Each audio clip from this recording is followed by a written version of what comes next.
뜻이냐 하면 부처를 자각하다. 자각하는 부처의 지혜 작용이 되도록 하는 삼매. 이런 방식이에요. 그러면 연불삼매는 방편을 나무아미타불이라는 방편을 수행할 때에 연불삼매가 있어요. 방편을 수행할 때에 자각하는 부처의 지혜 작용으로 삼매를 이루기 때문에 연불삼매라고. 그렇지 않고서는요, 방편을 수행하는 일이 되지 않고 부처의 진여의 지혜가 이루어지지 않아요. 그렇기 때문에 방편을 수행하는 것은 어느 문자를 통해서 참고하는, 사유하는 그 지혜 작용을 통해서 이루어지는데, 우리가 중생의 번뇌 망심이 방편을 수행함과 동시에 진여 본심으로 딱 되도록 경전을 읽으면 경전을 읽음과 동시에 중생심은 다 소멸하고 진여 본심으로 되도록. 방편을 수행하지 않을 때는 그냥 온갖 생각 속에 망념 속에 있지만 방편을 수행할 때 바뀌는 겁니다. 그래서 이걸 본심으로 되도록 하는 말을 불교에서는 귀자는 말을 써요. 귀이 이런 말도 쓰고 귀명이라는 말도 쓰고 귀가, 이게 귀가라는 말을 쓰는데 자기 집으로 되돌아가는 겁니다. 왜 귀가라는 말을 쓰느냐면요, 집이라고 하는 것은 우리들의 모든 삶의 근원지예요. 그래서 안신인명을 이룬다는 것도 집을 두고 이야기하는 건데, 인도의 모든 종교는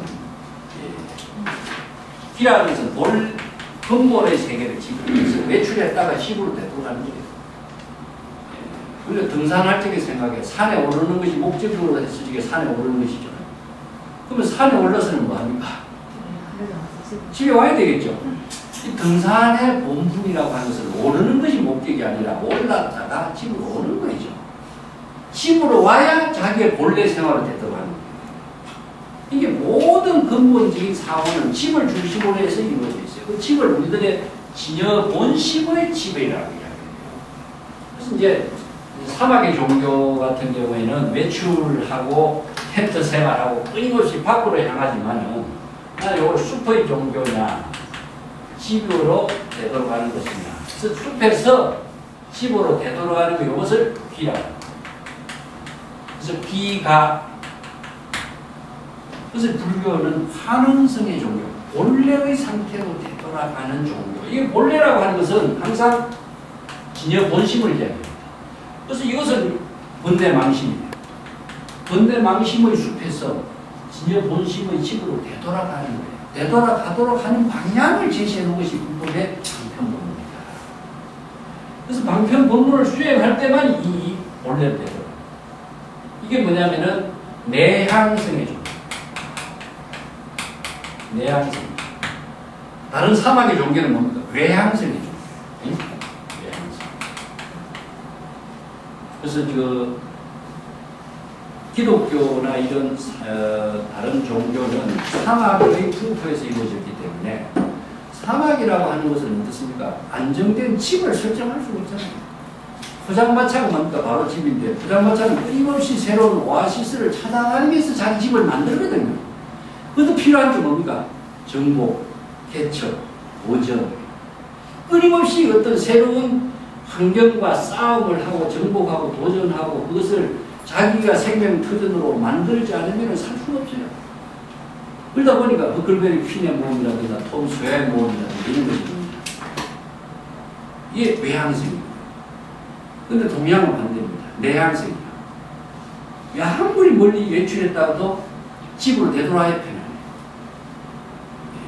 이게 이제 어린애들 나무랄 때도 그렇잖아요. 말 안 들으면 집 밖에 쫓아내는 것이 우리나라의 동양의 풍습인데, 예? 서양에서는 뭡니까? 외출 금지거든요. 형벌이. You are grounded. 이 외출 금지야 딱 시켜버리면, 이건 뭐냐면 독방에 가둬버리고 크로제트에 가둬버린다면 이건 형벌이 되거든요. 동양에서는 어떻습니까?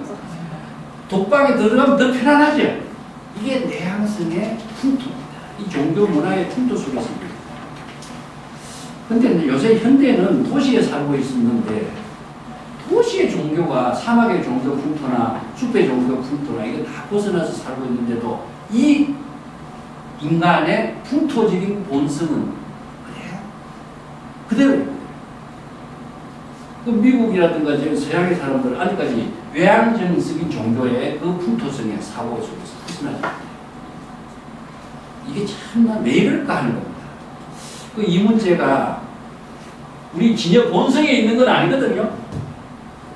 우리 본성에 있는 건 아닙니다. 진여 본성은 자성이 청정한 그 입장이에요. 이건 뇌 연구에서도 이런 것이 증명이 많이 되어 있죠. 늑대가 키우면 늑대 배선이 깔려서 늑대적인 행위가 이루어지는 것이지 뇌 자체에 늑대의 배선이 원래 깔리는 건 아니거든요. 그래서 이건 나는 그 선의 교육적인 시각에서도 내 이 문제는 이것은 교육적인 시각에서 이루어진 풍토입니다. 부모들이 그런 그 어떤 풍토적인 성향이 있기 때문에 그런 생활이 자연스럽게 이루어지잖아요. 그게 자연스럽게 자식들에게도 생활 속의 교육의 습성화적인 사고가 형성돼서 이런 풍토적인 성향이 깔린 것이 아닙니다. 도에지 살고 있지만은 외향적인 사고. 이런 것이 이제 동양 종교와 서양 종교의 하나의 그 어떤 풍토라고 하는 비교를 합니다. 그래서 번뇌의 숲에서 진여 본심의 집으로 되돌아가는 것이 방향입니다. 그래서 중생심의 숲에서 진여 본심으로 되돌아갑니다. 그래서 불교에서 이걸 바바나라고 하는 산스크리트 언어를 써요. 불교에서 이것을 수행이라는 말을 씁니다. 수행이라는 말로 바바나를 말을 씁니다. 지난번 제가 프린트 나눠드렸는데 제가 써놨죠. 이 불교의 독자적인 언어예요. 그래서 불교의 독자적인 방편의 언어를 정확하게 알지 못하면요, 불법의 방편 부분을 수행할 수 없어요. 그래서 이 바바나라고 하는 말의 수행의 상태의 원래의 뜻은 무엇이냐면, 수행이란 말로 쓰지만은 의미는 무엇이냐면은 본래의 상태가 되도록 하는 것. 본래의 상태에서 작용하도록 하는 것. 이런 의미예요. 그건 뭐냐? 진여, 번뇌, 망심의 상태가 비본래니까 진여의 본심이 본래죠. 그래서 진여 본심으로 되돌아가는 것, 진여 본심으로 되돌아가서 진여 본심의 생명 활동이 되도록 하는 것. 이게 불교의 수행이라는 언어로서 제시되어 있습니다. 여기 이제 귀자, 기가라는 말을 씁니다. 방법은 무엇이냐 하면요, 이게 이제 참선 수행의 핵심인데 자각하는 긴 말입니다. 그래서 자각의 내용이 무엇이냐, 아까도 내가 이야기했지만 수행에서 깨달음이다 이런 말을 자주 쓰는데 뭘 깨닫는가, 어떻게 깨닫는가 하는 것이 굉장히 중요한 문제죠. 그걸 한문으로 쓸게요. 자각성지라는 말을 씁니다. 그래서 자각은 뭘 자각하느냐 하면 진여가, 우리 진여 본심이 진여가 중생심의 번뇌 망심을 자각하는 것을, 이게 마음속에 일어나는 중생의 번뇌 망심을 불법의 가르침에 의해서 진여가 자각할 때에 자각하는 그것이 바로 부처가 되고, 부처의 지혜가 작용하는 것은 성스러운 지혜가 돼요. 그래서 불지를 이루고, 부처의 지혜를 이루는 것이 무엇이냐 하면은 진여가 중생의 망심을 자각할 때 부처의 지혜를 이루고, 그래서 자각성이라고 말씀입니다. 그래서 자각은 번뇌 망심을 자각하는 것이지 뭘 자각하느냐. 그래서 막연하게 우리가 깨달음이란 말을 쓰는데, 깨달음은 남이 해줄 수가 없어요. 본인만이 할 수가 없어요. 본인이 하기 위해서 근거는 무엇이냐 하면 불법을 모르고 불법의 방향과 방편 근본을 수행하는 방법을 모르면은 자각을 할 수가 없어요. 그리고 자각하는 내용은 망심입니다. 이걸 이제 선에서 전문적인 용어로는 식신견성이라는 것입니다. 좀 어려운 말을 써요. 식신견성.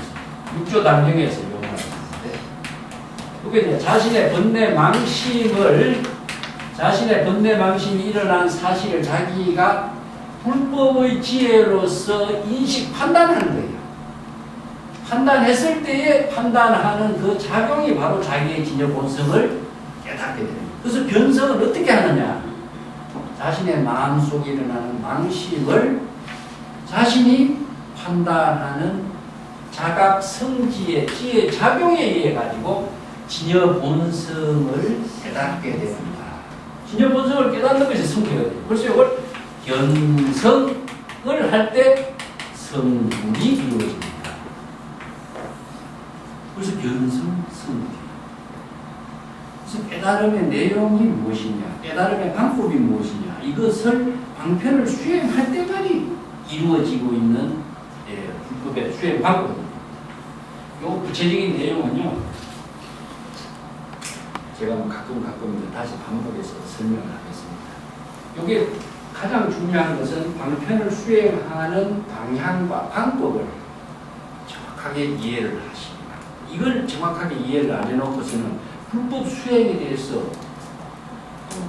정리가 안 돼요.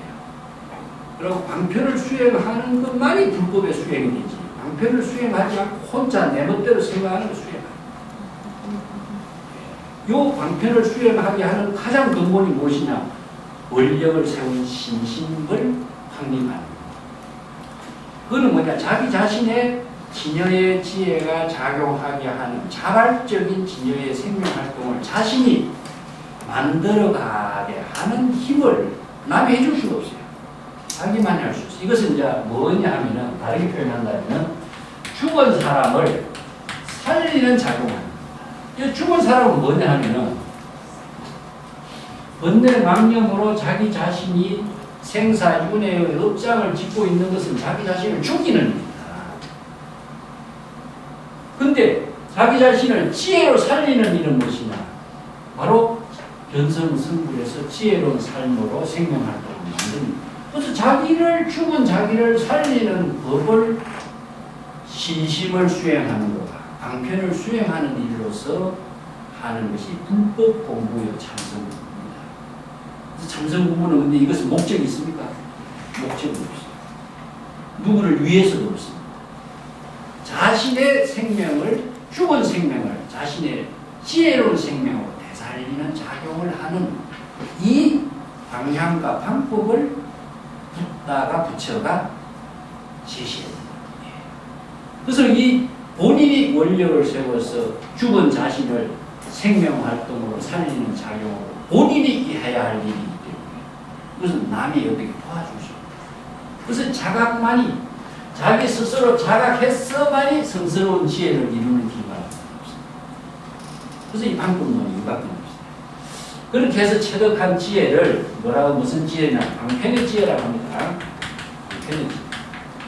왜 수없이 많은 방편의 지혜를 그럼 배우고 익히고 체득해야 되느냐?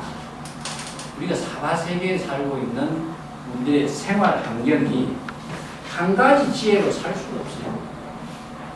의사가 한 가지 기술 하나만 가지고 많은 환자를 상대할 수 없죠. 그래서 이게 중생무변서원, 이 중생의 번뇌 망심으로 일어나는 숫자로 말한다면 이것은 무궁무진하게 많은 숫자가 있어요. 이걸 이제 번뇌 망념의 병을 치료하기 위해서는 이걸 84,000이라는 말이 있습니다. 84,000이라는 것은 무궁무진하게 많다는 표현이에요. 이 84,000가지의 병을 치료하려면 어떻게 돼요? 84,000가지의 약이, 처방의 약이 필요하겠죠? 이 중생의 모든 마음의 병의 병을 방편의 지혜의 약으로 처방하는 능력을 뭐라 했냐면 이걸 방편의 지혜. 그래서 붓다의 모든 지혜를 일체의 지혜, 일체의 모든 병을 다 치료할 수 있는 지혜를 말하고 있습니다. 그래서 어떤 중생이 어떤 병을 갖고 어떻게 오더라도 그 병을 치료해주고, 자, 진단하고 처방하고 치료하고 재발하지 않을 수 있는 그 치료를 해주는 능력이 있어야 됩니다. 그 잘못 치료하면 뭡니까?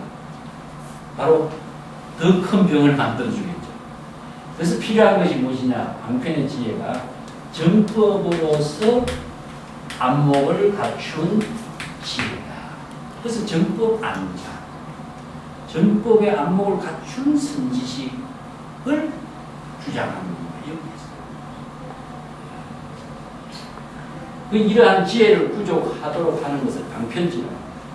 그래서 이 방편지는 어떻게 이루어지냐? 일사일지래요.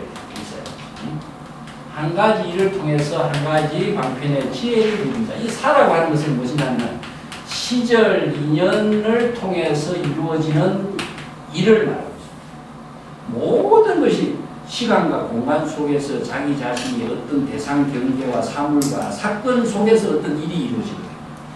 그래서 이걸 인연으로 이루어지는 일이잖아요. 인연으로 이루어지는 시절 인연의 모든 일은 중생의 번뇌 망심으로 해결한다면 번뇌 망심의 일 속에 더 소용돌이를 빠지게 돼 있어요. 그래서 중생의 모든 번뇌 망념의 시절 인연의 일을 불법, 진여법의 지혜로서 이 일을 해결하는 것은 지혜가 돼요. 이걸 하나의 사건을 해결하는 지혜가 힘이 방편의 하나의 지혜가 됩니다. 이제 중국 선어록에서는 약봉지하고 침을 갖고 다닌다 이런 말씀. 그 약봉지는 무엇이냐? 처방하는 약봉지고 침은 무엇이죠?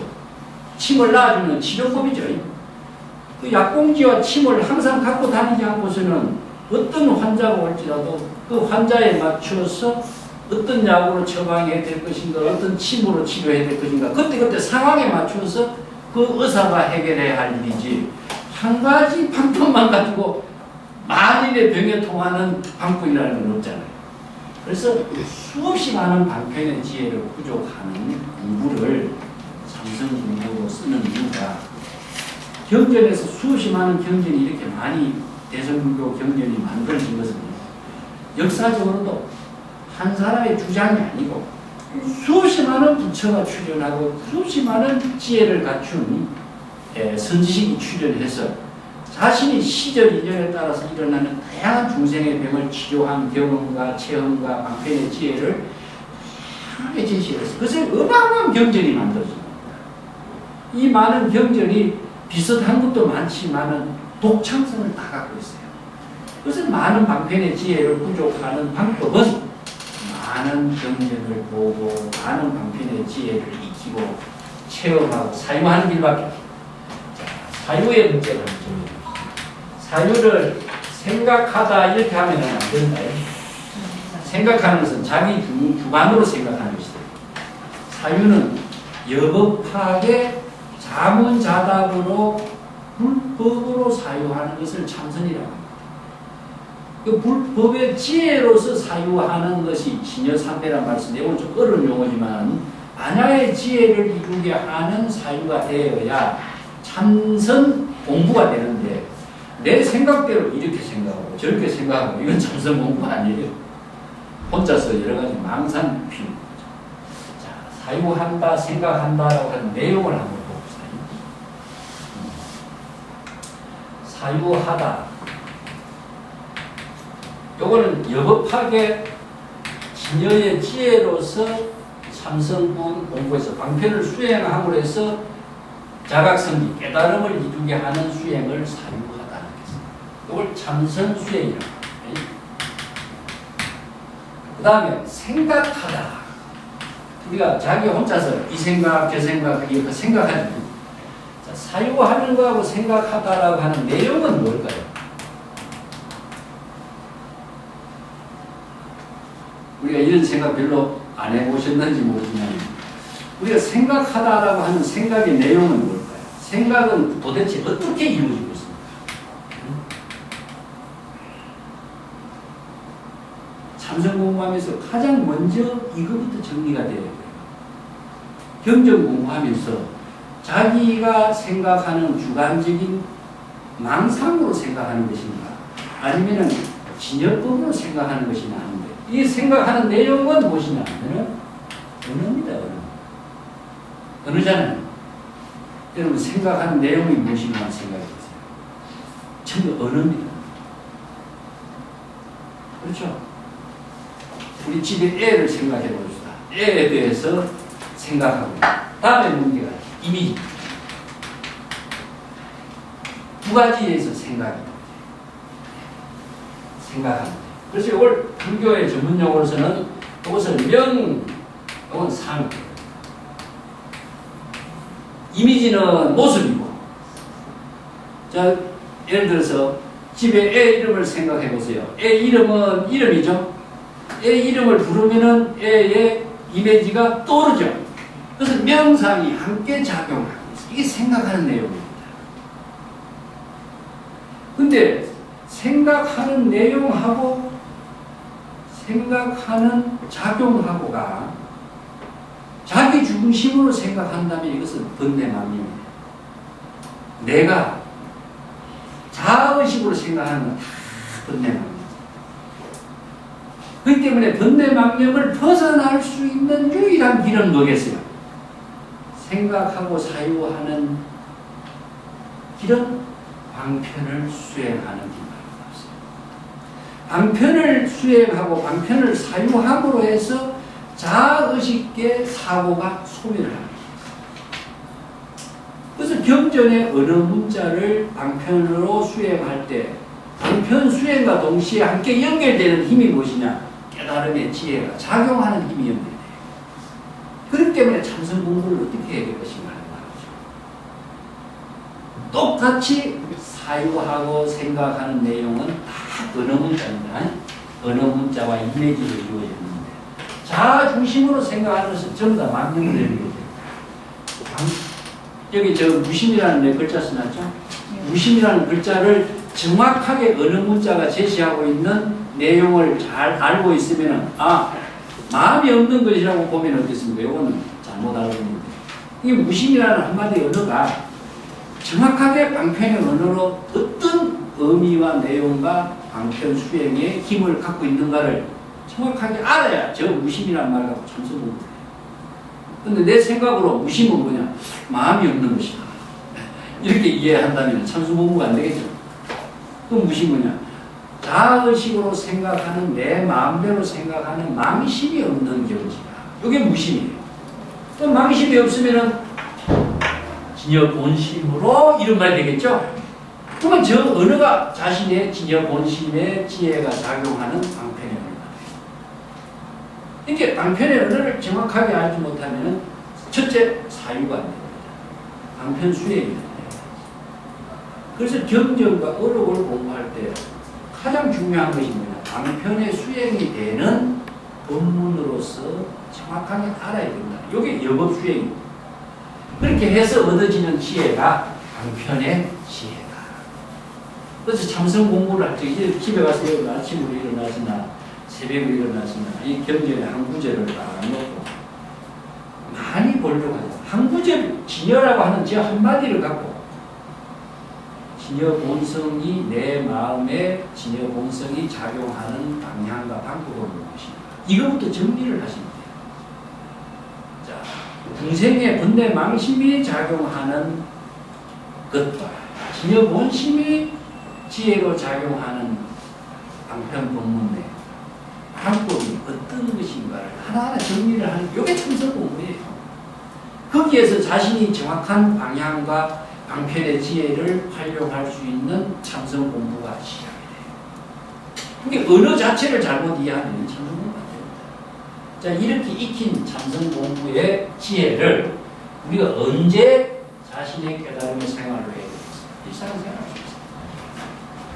깨달음의 생활을 할 수 있고 방편의 지혜를 쓰고 보살도의 실천을 할 수 있는 시간과 공간이 정해지지 않습니다. 이건 시적 인연 속에 이루어집니다. 시적 인연 속에. 그래서 시적 인연이라고 하는 것은 항상 지난번에 내가 이야기했지만 시간의 축과 공간의 축이 이루어지는 시점에서만 이루어지는 우리들의 생명활동입니다. 이걸 항상 생각해 보십시오. 하나의 시간의 축, 이거는 공간에 설정하는 축이라고 했었죠. 이 시점이 바로 시절입니다. 그래서 시절 인연을 다른 말을 한다면 지금이라고 하는 시간이 여기라고 하는 공간 속에 자신이 생명활동을 하고 있습니다. 여기 시절입니다. 여기를 떠나서 우리들의 삶은 이루어지지 않거든요. 그러면 우리들의 삶이 이루어지는 여기에서 깨달음의 생활이 되어야 되고 보살도의 삶이 이루어져야 되고 또 삼부보리 하와 중생의 원력행을 실행할 수 있는 삶이 되어야 되는데 여기를 떠나서 그런 시간과 공간의 장소가 우리는 얻을 수 있는 게 없습니다. 그렇기 때문에 이것이 바로 수처작용, 곳에 따라서. 곳이라는 것이 뭐냐? 시건 여기 자신이 있는 곳입니다. 곳에 따라서. 자신이 주인이 되라. 또 주인이 되는 것이냐면 지혜를 작용하는 주체가 되라. 이런 뜻이고, 이걸 이제 인재라고 해서 수처작용. 곳에 따라서. 수처작용. 여기 처는 무엇이냐? 시제면 곳에 따라서. 자신이 주인이 되도록 해라. 주인이 된다라고 하는 것은 모든 것이 자발적으로 자체적으로 지혜로운 생명활동을 할 수 있는 능력을 갖는 겁니다. 이것은 뭐냐면 자연과 같겠죠. 자연이라든가 자유라든가 이런 말 자체가 외부의 힘을 받지 않고 자체적인 진여 본성의 생명으로 작용하는 힘을, 외부의 힘을 받아들인다면 자연 이 자체는 스스로 생명을 잃어버리죠. 자체적으로 내가 자가발전이라는 말을 쓰는데, 진여의 생명활동은 자가발전이다. 외부의 힘을 받고서 이루어지는 겁니다. 그래서 문을 쫓아 들어오는 것은 천년 보물이 될 수 없다, 이런 말을 내가 가끔 써요. 문을 쫓아 들어오는 것은 인연의 공간과 시간 속에서 문을 꽂힌다면 그 인연이 끝나면 자체적으로 작용하는 힘을 잃어버리겠죠. 그래서 자발적인 것은 자연 외부의 힘을 받지 않는 자체적인 생명으로 작용하는 힘. 이것을 이제 불교에서는 부처라든가 열애라든가 이런 말씀입니다. 그래서 이제 오늘 뭐 여러 가지 이야기했지만은 가장 중심적인 것은 불법 공부의 의미가 무엇이냐. 자기 자신의 죽은 생명을 지혜로운 생명, 살리는 생명으로 하는 작용은 남이 할 수가 없기 때문에 그 지혜로운 생명 활동을 살리는 원력을 세우는 거예요. 그리고 그 지혜로운 생명 활동을 하는 방법은 방편을 수행하는 길로서 이루어진다. 그래서 경전 공부나 어록 공부는 다른 종교 문헌이나 다른 고전에서 이 방향과 방법을 체득할 수가 없어요. 그래서 경전과 어록을 통해서 많이 할 수 있는 공부가 이 불법 공부의 의미라는 거예요. 이걸 정리를 한번 하시고 한 방편 수행을 어떻게 할 것인가 하는 것을 한번 사유하는 시간을 가져보시기 바랍니다. 자, 오늘 여기까지 할게요.